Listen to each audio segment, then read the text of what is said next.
Fin de mission au Burundi pour la délégation mandatée par l'Union africaine.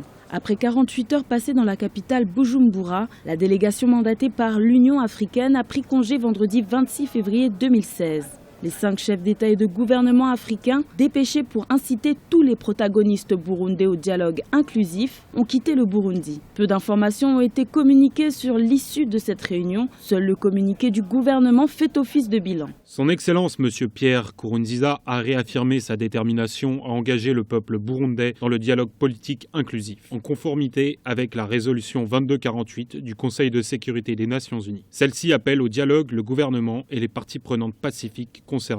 Durant leur séjour de 48 heures au Burundi, les chefs d'État et de gouvernement ont réuni autour d'une même table le parti au pouvoir et les responsables de partis politiques, une douzaine issus de la majorité et 2 de l'opposition. Une déception pour l'opposition dont les principaux leaders sont en exil. C'était une visite de plus.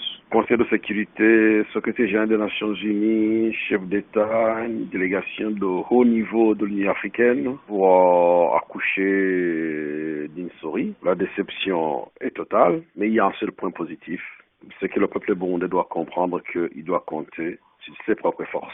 Organiser un dialogue à l'étranger sous la médiation internationale et en incluant toutes les parties prenantes à la crise est l'une des revendications de l'opposition. Malgré le peu d'informations concernant le contenu de cette réunion, l'envoi d'une mission de protection des civils n'a semble-t-il pas été évoqué. Depuis avril 2015, au Burundi, les violences ont déjà fait plusieurs centaines de victimes et ont poussé plus de 240 000 personnes à l'exil.